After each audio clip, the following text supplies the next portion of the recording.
The human research vessel Starseeker drifted quietly through the dark space near the edge of human-explored territory. Its white hull gleamed under the distant starlight, the blue Earth insignia standing proud against the metal surface. Inside the bridge, Commander James Stone sat in his captain's chair, reviewing the day's research data on his tablet. A sudden beeping from the radar station broke the calm routine of the bridge.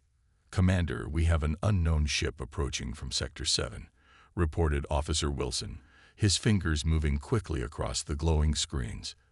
"It's nothing like our known designs." Stone straightened in his chair, his military training kicking in despite years of peaceful research missions. "Maintain current course. Let's not appear threatening." He turned to his communications officer. "Ready all standard greeting protocols." The alien vessel that appeared on their main screen looked like a collection of smooth purple crystals arranged in a spiral pattern. It was beautiful in an otherworldly way, about twice the size of their research ship. "Sir," Wilson called out again, "they're scanning us."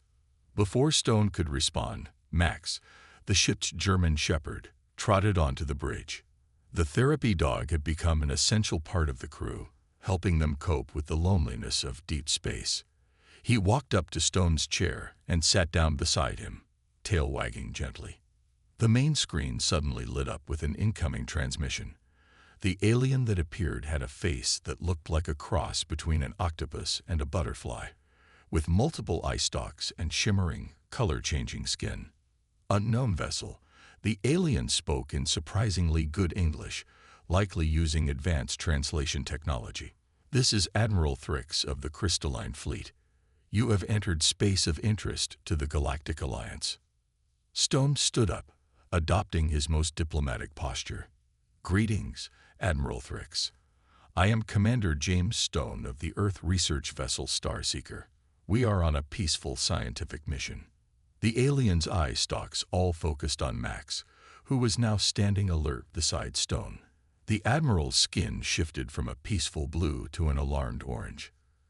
"Commander Stone, why do you have an apex predator loose on your command bridge?" Stone glanced down at Max, confused. "Oh, you mean Max. He's our ship's therapy dog. He helps maintain crew morale during long missions." Therapy dog. Admiral Thrix's translator seemed to struggle with the concept. His skin rippled with patches of yellow and red. "You keep this beast for emotional support." At that moment, Max gave a friendly bark, making several of the alien bridge crew visible in the background jump. Their skin all flashed bright warning colors. By the crystal matrix, Admiral Thrix moved backward. "You've even taught it to communicate." Stone tried to hide his amusement. "Admiral, I assure you Max is completely friendly. He's been specially trained." Trained. The alien's skin now pulsed with rapid color changes. "You've managed to train these predators. Your species must be far more dangerous than your technology suggests." Stone realized the situation was quickly sliding from first contact to potential conflict. "Admiral, perhaps I could demonstrate." He reached down to pet Max, but this only seemed to horrify the aliens more. "It permits you to touch it." Admiral Thrix's voice rose an octave. "And you say there are more of these dogs among your species?" "Well, yes, millions actually. They're our companions. Many humans keep dogs as pets." "Millions." The alien commander's skin went completely white. End transmission. The screen went dark, leaving Stone standing on his bridge, hand still resting on Max's head. The dog looked up at him with friendly brown eyes, tongue lolling out in a typical canine smile. "Well, boy," Stone sighed, scratching behind Max's ears, "I think we might have just caused an interstellar incident." Max's tail wagged harder, completely unaware of the diplomatic chaos he had just unleashed. Officer Wilson cleared his throat. "Sir, the alien vessel is moving away at high speed. They appear to be sending out long-range communications." Stone sat back in his chair, with Max lying down contentedly at his feet. "Send a priority message to Earth Command. Subject: First contact status update. Message: Accidentally terrified alien species with ship's therapy dog. Request diplomatic support and cultural exchange specialists. Also might need more dog treats. As the message was sent, Stone couldn't help but wonder what the aliens would think if they knew about cats. Admiral Thrix stood before the Galactic High Council, his skin still showing patches of nervous yellow. The grand crystal chamber of the council sparkled with countless colors as the 12 council members shifted in their hovering seats, their own skins reflecting their varying emotions. Honorable Council, Thrix began, his voice steady despite his obvious agitation. I bring disturbing news from the outer regions. We have encountered a new species, one that poses an unexpected threat to our peaceful alliance. The head counselor's skin rippled with curious green patterns. Explain, Admiral. What makes these humans so dangerous? Thrix gestured with one of his upper limbs, and a holographic display appeared in the center of the chamber. Images from the encounter with the Star Seeker filled the air. The humans appear primitive at first glance. Their ships are basic, their technology unremarkable. But, he paused for effect, they have achieved something that should be impossible. They have weaponized apex predators. The display showed Max sitting beside Commander Stone. Several council members' skins flashed warning colors. This creature, Thrix continued, is what they call a dog. It has razor-sharp teeth, enhanced hearing and smell, and can run at high speeds, and the humans have somehow gained complete control over these beasts. He played a recording of Max barking. The council chamber erupted in nervous color flashes. As you can see, they use vocal commands to control these creatures. But most disturbing of all, Thrix played the footage of Stone petting Max. They can physically touch these predators without being attacked. The humans have somehow broken the natural order. The second counselor leaned forward, her skin showing patches of scholarly blue. How many of these dogs do they possess? Thrix's skin went pale again. According to their commander, millions, and they keep them in their homes, on their ships, even in their places of government. They call them pets and companions. Millions? The head counselor's skin showed alarmed red spots. What else did you discover about these humans? Thrix activated another hologram, showing data readings from their scans. Their bodies are remarkably durable. They can survive in a wide range of temperatures, can eat almost anything, and can continue functioning even with broken bones or damaged organs. And now they have these predator beasts at their command. The council chamber filled with nervous chatter and shifting colors. There's more, Thrix added. Our intelligence suggests they have done this before with other species. They have smaller predators they call cats, large beasts called horses they ride upon, and even flying creatures they keep in their homes. They are systematically forming alliances with the dangerous species of their world. One of the younger council members spoke up. Could this be a peaceful technological achievement? Perhaps they mean no harm.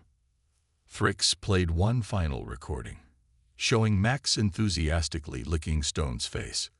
With respect, council member, what kind of species would let a predator attack their face and laugh about it? The chamber went silent, all skins showing various shades of concern. The head counselor finally spoke. Admiral Thrix, what do you recommend? We must contain this situation, Thrix said firmly. If the humans spread further into space, they might bring their beast armies with them. Other species aren't prepared for this kind of warfare. Who knows what other creatures they might try to control? Very well, the head counselor decided, skin now a determined purple. You have authorization to prepare a containment fleet. We must learn more about these humans and their ability to control dangerous species. But proceed with extreme caution. Any species that can command predators must be incredibly dangerous themselves. As Thrix left the chamber, he couldn't shake the image of Commander Stone casually touching that beast. What kind of beings were these humans, to take one of the most basic laws of nature? Predators are dangerous, and simply ignore it. In his private chamber later, Thrix reviewed the footage again.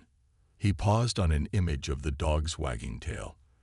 The humans had called it a sign of happiness, but surely that must be wrong. Nothing with teeth that sharp could be happy, could it? The massive crystal shipyards of the Galactic Alliance buzzed with activity. Hundreds of workers moved across the structures, their bodies changing colors as they communicated with each other. Admiral Thrix stood at the observation deck, watching as his containment fleet grew larger by the day. Admiral. His second-in-command approached, skin showing professional green patterns. The new anti-beast weapons are ready for testing. Thrix followed him to the testing chamber. Inside, they had created what their scientists believed would be effective against the humans' dogs. Sound devices that could hurt sensitive ears, sprays that would overwhelm enhanced smell, and barriers that no natural creature could break through. "Show me," Thrix ordered. The scientists activated a hologram of a dog, based on their scans of Max. The weapons seemed effective against the simulation, but Thrix wasn't satisfied. The real beasts might be much stronger, double the power of everything. Meanwhile, aboard the Star Seeker, Commander Stone was having a very different kind of preparation meeting. He sat in his office, Max's head resting on his lap as he spoke with Earth Command through the video screen. "Let me get this straight," the Earth Admiral said, trying not to smile. "They think Max is some kind of secret weapon." "Yes, sir," Stone replied, scratching behind Max's ears. "They seemed particularly alarmed when he gave me a kiss." "Well, this is both the most ridiculous and most concerning first contact situation we've had yet." The Admiral shuffled some papers on his desk. "We're sending support your way, Commander. The diplomatic vessel Peacemaker will reach you in 3 days, and they're bringing their therapy dog too." Stone raised his eyebrows. "Are you sure that's wise, sir? The aliens seemed pretty frightened of Max. Exactly why we need to show them more examples of peaceful human-dog interactions. We can't have them thinking we're some kind of predator-controlling warrior species." After the call ended, Stone walked with Max to the ship's recreation area. It was movie night, and the crew was gathering to watch old videos from Earth. As Stone entered, he saw they were playing clips of dog shows. "Maybe we should send them these," Officer Wilson joked, watching a tiny Pomeranian prance across the screen. "Show them our fearsome beasts in flower crowns and tiny bow ties." The crew laughed, but their humor was interrupted by a warning beep from the ship's computer. "Multiple ships detected entering the sector," the automated voice announced. Stone rushed to the bridge, Max trotting faithfully beside him. The main screen showed 20 crystal ships approaching in formation. They were clearly military vessels, larger and more angular than the scout ship they'd met before. "Sir," the communications officer called out, "we're receiving a transmission from Admiral Thrix." The alien commander appeared on screen, his skin a mix of determined purple and cautious yellow. "Commander Stone, by order of the Galactic Alliance, your vessel is to remain in place for inspection. We must evaluate the threat level of your beast program." Stone noticed how Thrix's eyes kept darting to Max, who was sitting calmly by the captain's chair. "Admiral, I assure you there's been a misunderstanding. Max is not a weapon. He's a friend." "A friend?" Thrix's skin showed patches of confused blue. "You expect us to believe you formed a friendship with a predator species." At that moment, Max let out a big yawn, showing all his teeth. The alien bridge crew visible behind Thrix all flashed alarmed colors. "See," Thrix exclaimed. "It threatens us with its mouth weapons." Stone had to work hard not to laugh. "Admiral, he's just sleepy. Look." He reached down and gently opened Max's mouth, checking his teeth. "See, just a normal yawn." The aliens watched in horror as Stone put his hand near those sharp teeth. Thrix's skin turned almost white. "You are either the bravest or the most foolish species we have ever encountered, Commander Stone. Prepare to be boarded. We must understand how you control these creatures." As the transmission ended, Stone looked down at Max, who was now rolled over on his back, hoping for a belly rub. Well, boy, looks like we got some explaining to do. The Star Seeker floated in space, surrounded by the crystal ships of the Galactic Alliance. The situation was tense, but not exactly in the way anyone had expected. Commander Stone stood on his bridge, watching as Admiral Thrix's boarding party prepared to enter through the main airlock. "Remember, everyone," Stone addressed his crew, "stay calm and don't make any sudden moves. We don't want to frighten our guests." He looked down at Max, who was wearing his official therapy dog vest. "And you, buddy, be on your best behavior." The airlock doors opened with a soft hiss. 5 aliens entered, each wearing what looked like protective suits. Admiral Thrix led them, holding a device that probably cost more than the entire Starseeker. "This will protect us from your beast commands," Thrix announced, his skin showing confident purple through his clear helmet. "We can now safely inspect your weapons." Stone sighed. "Admiral, I keep telling you, Max is not a weapon. He's a therapy dog. His job is to make people happy." The aliens moved carefully onto the bridge, their devices beeping and flashing. One of them pointed a scanner at Max, who was sitting perfectly still, his tail wagging gently against the floor. "Sir," the alien scientist called out, "the beast is generating some kind of rhythmic force field with its rear appendage." "That's called wagging," Stone explained patiently. "It means he's friendly and happy to see you." The aliens huddled together, their skins showing patterns of confusion and disbelief. "Happy to see us?" Thrix questioned. "It wants to eat us." As if to prove them wrong, Max let out a big, happy yawn and flopped over onto his side, exposing his belly to the aliens.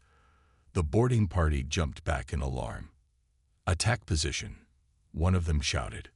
Stone couldn't help but chuckle. No, that's his way of showing he trusts you. He wants a belly rub." A belly rub. Thrix's skin showed swirls of confusion and curiosity. "You touched their stomachs as some kind of dominance ritual." "Here, let me show you." Stone knelt down and started gently rubbing Max's belly. Max's back leg started thumping against the floor in happiness. "The beast is generating seismic disturbances," another alien scientist exclaimed. "He's just happy," Stone explained. "Look, would you like to try? I promise it's safe." The aliens looked at each other, their skins cycling through various colors of uncertainty. Finally, Thrix stepped forward, his scientific curiosity apparently overcoming his fear. I will attempt this ritual," he declared, "for science."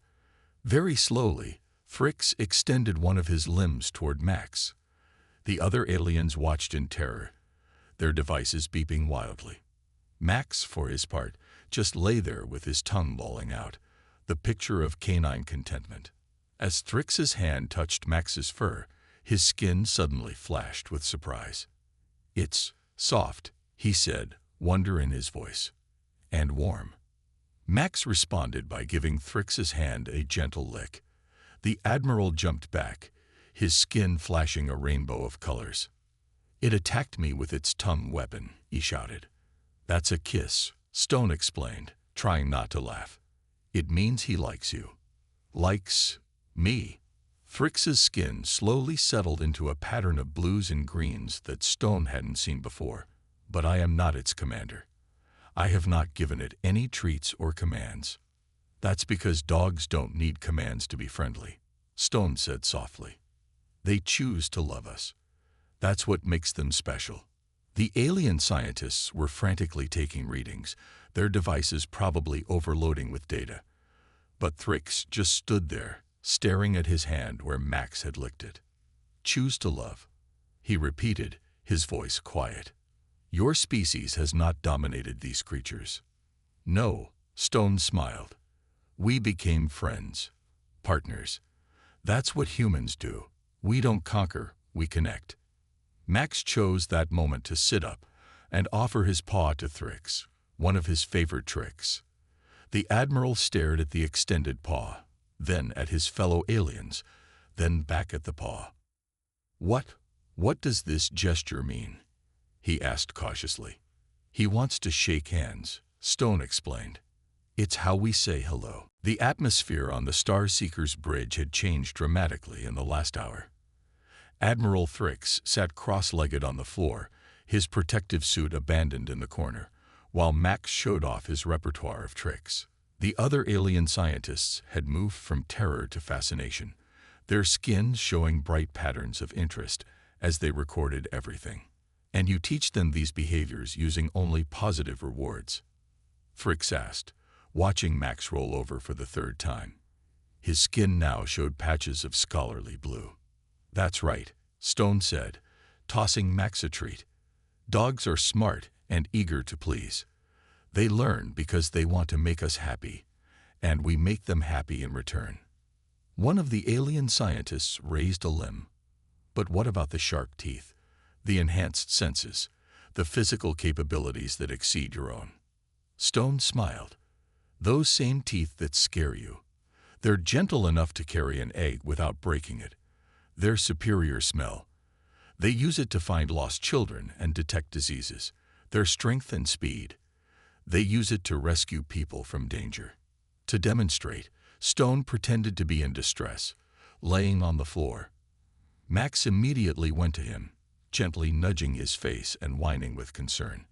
The alien's skins rippled with amazement.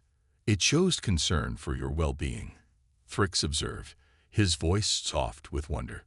But you are not even of the same species. That's the thing about dogs, Stone said, sitting up and patting Max. They have this amazing capacity for love that goes beyond species.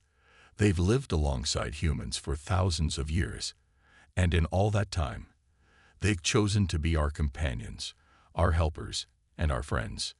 The main screen suddenly lit up with a transmission from the Peacemaker, the diplomatic vessel that had finally arrived. The human ambassador appeared, and beside her sat a small golden retriever puppy. The alien scientists immediately started taking new readings, their devices beeping excitedly. Thrix's skin showed surprise. That beast is much smaller. That's a puppy, Stone explained. A baby dog. Would you like to meet it in person? The aliens huddled together, having a quick discussion marked by rapidly changing skin colors. Finally, Thrix turned back. We would like to observe this puppy. For scientific purposes, of course. 30 minutes later, the Peacemaker's diplomatic team joined them on the Star Seeker. The golden retriever puppy, named Scout, bounded onto the bridge with typical puppy enthusiasm. The aliens watched in fascination as it stumbled over its own feet and then proceeded to fall asleep mid-step. This is a warrior beast, one of the scientists asked incredulously, watching Scout snore softly on the floor. This is what we've been afraid of. Another added, their skin showing embarrassed pink tones. Thrix moved closer to Scout, his skin shifting to show curiosity. The puppy woke up and immediately tried to lick his face, causing the Admiral to emit what could only be described as an alien giggle. Admiral, the ambassador said gently, would you like to hold him? Thrix's skin cycled through several colors before settling on a determined blue. For diplomatic relations, I will accept this duty. Soon, the mighty Admiral Thrix, commander of the Galactic Alliance Containment Fleet, was sitting in the captain's chair with a sleeping puppy in his arms. His skin glowed with a soft, peaceful color that none of his crew had ever seen before. Commander Stone, he said quietly, careful not to wake Scout. I believe we may have misread your species' relationship with these creatures. Perhaps we could learn more about this concept of pets. Stone watched as Max gently laid his head on Thrix's knee, causing the Admiral's skin to glow even brighter. I think that can be arranged, Admiral.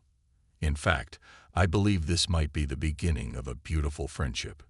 Friendship, Thrix repeated, looking down at the sleeping puppy. Yes, I think I'm starting to understand what that means. 1 week after the puppy incident, the main conference room of the Peacemaker had been transformed into an impromptu cultural exchange center. The walls displayed videos of dogs in various roles on Earth. Guide dogs leading their blind owners, rescue dogs searching through rubble, police dogs working with their handlers, and therapy dogs visiting hospitals. Admiral Thrix stood at the front of the room, addressing the Galactic Council through a large video screen. His skin showed confident shades of blue and green as he spoke, while Scout the puppy slept peacefully in a small bed near his feet. Honorable Council, Thrix began, I must correct our earlier assessment of the humans and their companion species. What we thought was a weapon program is actually something far more remarkable. The council members watched intently as Thrix played a series of clips. The first showed a small child with a large German shepherd, both napping together peacefully. The second displayed an elderly man walking with the support of his loyal dog. The third showed a search and rescue dog pulling a person from deep snow. These dogs have not been enslaved or weaponized, Thrix explained.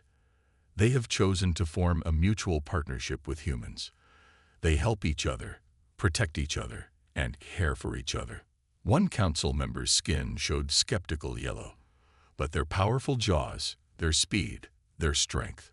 Commander Stone stepped forward. If I may demonstrate. At the council's agreement, he turned to Max, who had been sitting quietly nearby. Max, gentle, he commanded softly. Max carefully picked up an egg in his mouth, held it for a moment, then placed it back in Stone's hand, completely unbroken. The council's colors shifted to amazement. The same jaws that could crush bones, Stone explained, can be gentle enough to handle the most delicate objects. It's not about control or dominance. It's about trust and friendship. Another council member spoke up, and the humans have done this with other species as well. Yes, the human ambassador answered, stepping forward. Cats, horses, birds, many species have formed bonds with humans. We call them pets or companion animals. They're part of our families. Families. The council's colors swirled with confusion. You consider other species as family. Let me show you something, Thrix said. He played a new video showing an old woman in a hospital bed, her face lighting up as a therapy dog gently laid its head on her lap.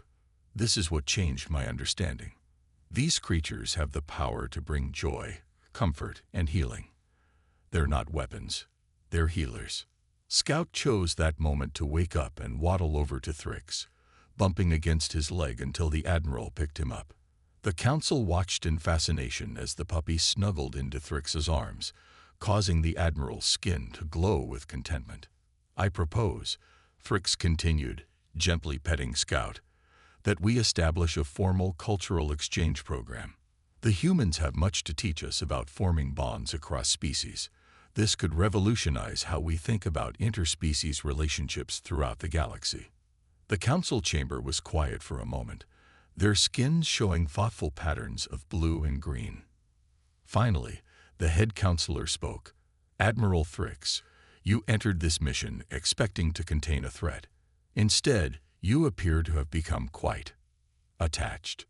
Thrix's skin showed a brief flash of embarrassment before settling into determined purple.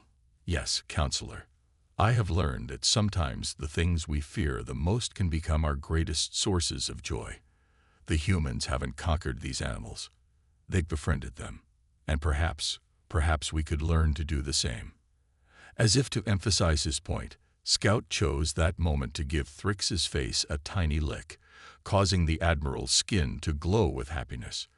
The council chamber erupted in amused color patterns. Very well, the head counselor declared, their skin showing approval. We will establish this cultural exchange program. Commander Stone, we look forward to learning more about your species' unique ability to form these bonds. Stone smiled, scratching behind Max's ears. We look forward to sharing, counselor. Though I should warn you, once you start with puppies, it's hard to stop.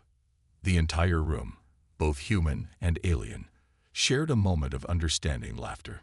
The path forward was clear, not one of fear and containment, but of friendship and learning. 6 months after the historic first contact between humans and the Galactic Alliance, the main crystal hall of the alien diplomatic station had changed dramatically. Comfortable cushions lined the floors, squeaky toys floated in anti-gravity bubbles, and the once sterile air now carried the distinct sound of barking and playful alien laughter. Admiral Thrix sat in his private chamber, his skin glowing with pride as he watched his own puppy, a black Labrador named Star, chase a floating ball around the room. The dog training manual on his desk was well worn from frequent reading, and pictures of Star's growth covered one entire wall.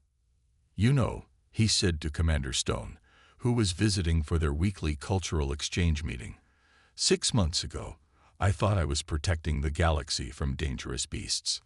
Now I can't imagine my life without one." Stone smiled, watching Max and Star play together.